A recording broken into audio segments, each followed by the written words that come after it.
Hello students, how are you? I am teaching you translation of past perfect tense interrogative sentences.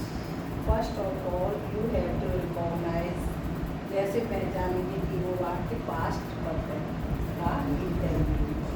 तो देखो वाक्य के अंत में चुका था, चुकी थी, चुके थे, दिया था, ये थे, दिया हो, और वाक्य के प्रारंभ में क्या क्या हो या वाक्य के बीच में प्रश्नवाचक शब्द दिए। तो ऐसे वाक्य क्या कहलाते हैं? पास्ट परफेक्ट इंटरोगेटिव कहलाते हैं। रूल नंबर फर्स्ट, अगर क्या से शुरू होगा तो सबसे पहले head, subject, not, third form, object, complement, last में टाइम। अब हमारा एग्जाम्पल है क्या सुमन खाना बनाते हैं। तो इसमें सभी के साथ हेड का प्रयोग होता है, चाहे एक वचन हो चाहे बहुवचन। तो हेड, सुमन, तो the. Next example, please look at the book. क्या वे पुस्तकें बेच चुकी थी? तो head they sold the books. Now next rule, प्रश्नवाचक शब्द। तो प्रश्नवाचक शब्द कौन कौन से होते हैं? क्या, कब, कहाँ, कैसे, कौन, कितना।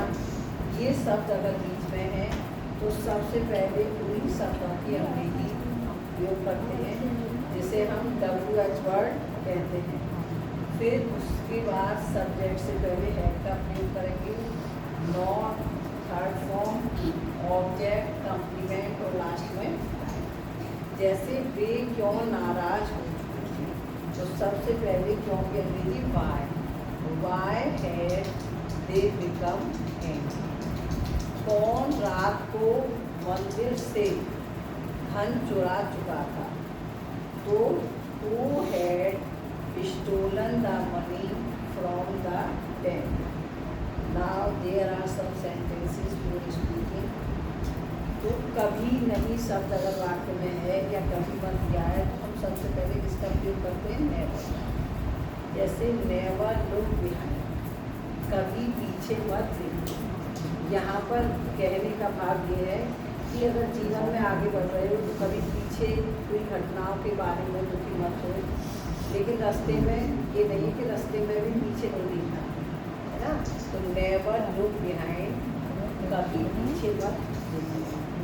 नेवर इंसल्ट योर एल्डर्स, कभी अपने बड़ों का अपमान मत करो। बड़ों का सदैव सम्मान करना चाहिए, चाहे वो अपने परिवार से हों या परिवार से बाहर। नेवर टेल अ लाई, कभी झूठ मत बोलो। नेक्स्ट है नेवर बिलीव एवरीवन, विश्वास करना चाहिए लेकिन प्रत्येक पर कभी विश्वास मत करो, क्योंकि कुछ धोखेबाज भी होते हैं। अब है नेवर टच अननोन थिंग, कभी अज्ञात वस्तु को मत छूओ। अज्ञात वस्तु जैसे रास्ते में कोई टॉय पड़ा है, कोई ऐसी चमकीली वस्तु पड़ी है, तो आजकल क्या है कि बम ऐसी चीज़ें मिल जाती हैं तो हम उसको देखकर आकर्षित ना हो और उसे उठाएं। Now translate into English. These sentences are your homework. जैसे तुम क्या खा चुके थे, तो सबसे पहले क्या से शुरू होगा? वॉट हैड यू ईटन, किसका भाई तुम्हें पीट चुका। तो किसका के अंग्रेजी में होगा? whose brother had eaten। now when had he met me, वह मुझे कब मिला। इसको हिंदी में बनाना है, where had you prepared tea, तुमने चाय कहाँ पर।